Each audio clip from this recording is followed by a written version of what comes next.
প্রকাশ চালিয়ে দিয়েছেন। আমাদের বিএনপির প্রায় 800 নেতা কর্মী তাদেরকে কিডন্যাপ করে হারিয়ে গেছে, নিখোঁজ হয়ে গেছে। তার মধ্যে আমাদের এমপি ইলিয়াস আলী সহ আরো কয়েকজন এমপি নেতা রয়েছে। তারা আমাদের কয়েক হাজার নেতা কর্মীকে গুলি করে হত্যা করেছে এবং রাষ্ট্রযন্ত্রকে ব্যবহার করে, পুলিশকে ব্যবহার করে অমানবিক বর্ণনা করা যায় না এই ধরনের নির্যাতন করেছে। থানায় নিয়ে গিয়ে হাঁটুতে গুলি করেছে, চিরতরে কর্ম করে দিয়েছে, হাতে গুলি করেছে, পায়ে গুলি করেছে, পায়ের মধ্যে বেঁধে লোককে নিয়ে আপনার অত্যাচার করেছে, নির্যাতন। আমার এখানে অনেক ছাত্র যুবক নেতা কর্মীরা আছে, সেইভাবে সেই অত্যাচার নির্যাতন করা সহ্য করেছে। এবং পৃথিবীর কোন দেশ সেটা হচ্ছে কিনা আমি জানি না, 60 লক্ষ মানুষের বিরুদ্ধে মিথ্যা মামলা দিয়েছে। এখানে এমন একজন মানুষ নাই যাদের বিরুদ্ধে মিথ্যা মামলা নাই। শুধু তাই না, নির্বাচনের যে তারিখটি হয়েছিল তার আগে আমাদের 2,500 নেতা কর্মীকে সাজা দিয়েছে, কনভেকশন দিয়েছে। 27,000 মানুষকে 2 দিনে আমাদের সেই অক্টোবরে, সেই 28 অক্টোবরের সেই আন্দোলনে তারা 28,000 নেতা কর্মীকে মাত্র 2 দিনে গ্রেপ্তার করে কারাগারে দিয়েছিল।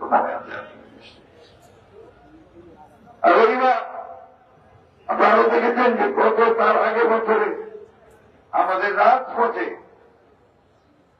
দ্রব্যমূল্য বৃদ্ধির আন্দোলনে, প্রতিরোধের আন্দোলনে আমরা প্রায় 22 জন নেতা কর্মীকে তারা গুলি করে রাস্তায় প্রকাশ্য রাস্তায় হত্যা করেছে।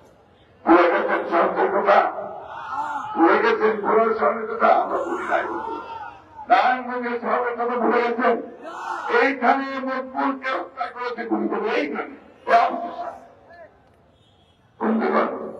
আমরা এগুলো ভুলে যাই নাই।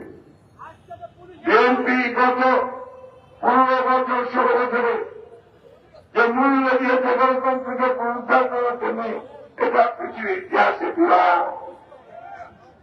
আমি ধন্যবাদ জানাতে চাই আমাদের সেই সব নেতা কর্মীকে, যারা গণতন্ত্রের জন্য প্রাণ দিয়েছেন, আত্মত্যাগ করেছেন এবং যারা কষ্ট ভোগ করেছে, নির্যাতন ভোগ করেছেন।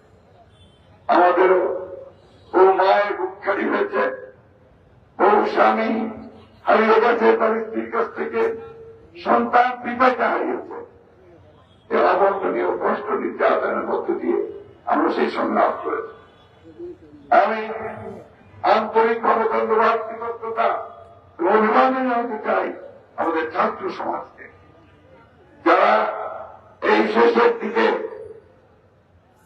এই জুলাই বিপ্লব, তাই না, জুলাই অপ্রাইলিং মাত্র 2 মাসের মধ্যে সমস্ত ছাত্র জনতাকে আখ্যান করে একটা অভূতপূর্ব বিপ্লব সূচনা করেছে। সেই বিপ্লবে আমাদের নেতা কর্মীরাও সবাই কারাগারে গেছেন। 11,000-এর বেশি নেতা কর্মী কারাগারে গেছে, আমাদের স্থায়ী কমিটির সদস্যরা সহ। বন্ধুগণ, এই ছাত্র জনতার বিপ্লবে প্রায় 1000 খানে ছাত্র জনতাকে প্রকাশ্যে গুলি করে মারা হয়েছে।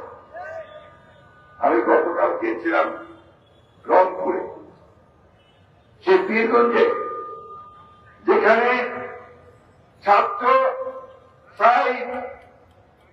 ইউনিভার্সিটির ছাত্র, ইংরেজি অত্যন্ত গরিব পরিবারের সন্তান, তাদের একটা কুড়ে ঘর, সে টিউশনি করে পড়াশোনা করত আর তার টাকা বাদ দিয়ে আমার বাড়িতে পাঠাতো।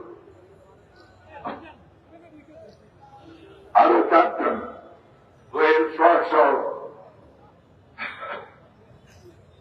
আমি ঠাকুরগাঁয় গেছিলাম। আমার কনস্টিটিউন্সিতে 6 জনকে গুলি করে হত্যা করা হয়েছে, তারাও সবাই ছাত্র। কুচি জাহাজ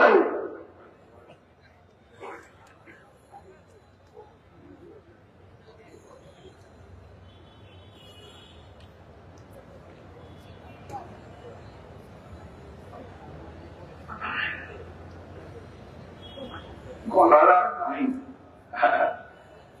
তো এইভাবে প্রায় সারা দেশে তারা হত্যা করেছে, নির্যাতন করেছে, গুলি করেছে এবং মুখ পুড়িয়ে চিটিয়ে কয়েকজন পুলিশের কর্মকর্তাকে আমরা বলতে শুনেছি আইন কখনো মানতে দেব না। একজন পরিচিত লোক যে আমার একটা হোটেল করেছিল তার কার্যালয়, তাই না? কে করেছিল? সে ছাত্রদের অভ্যুত্থানকে রুখে দেওয়ার জন্য ঢাকা বিশ্ববিদ্যালয়ে গিয়ে বলল আমি দেখে নেব। সেই দিনই ঢাকা বিশ্ববিদ্যালয়ে হলগুলোতে রেড করে আরো কতজনকে হত্যা করেছে তার কোনো নিয়ন্ত্রণ নাই। বন্ধুগণ, ইতিহাস বড় নির্মম, আল্লাহ তাআলার বিচার বড় নির্মম। আল্লাহ তাআলা আমাদের চোখের সামনে, তাদের চোখের সামনে দেখিয়ে দিল যে ক্ষমতা চিরস্থায়ী নয়, ক্ষমতা ক্ষণস্থায়ী। কুল্লাহুম্মা মালিকাল মুলকি তুতিল মুলকা মান তাশা তানজিউল মুলকা মিম্মান তাশা তুযিল্লু মান তাশা বিয়াদিকাল খায়র। মনে আছে আপনাদের? আমি আমিরকে ফকির করতে পারি, ফকিরকে আমির করতে পারি, জীবিতকে মৃত করতে পারি, মৃতকে জীবিত করতে পারি। আমাকে তোমরা অস্বীকার করো। এই অস্বীকার করেছিল হাসিনা, এই অস্বীকার করেছিল সীমা লঙ্ঘন করেছিল। অহংকার, কি অহংকার! আমার মনে আছে এখন আপনার 2014-তে যখন সমগ্র দেশ চাচ্ছিল যে নির্বাচনটাকে স্থগিত করে দিয়ে বিএনপির সঙ্গে আলাপ করে কেয়ারটেকার গভর্নমেন্টের নির্বাচন হল, তখন তিনি একই অবস্থা নিয়ে সবাইকে একেবারে অসম্মান করেছিলেন। তখন একটি ইংরেজি পত্রিকার দৈনিকের হেডলাইন ছিল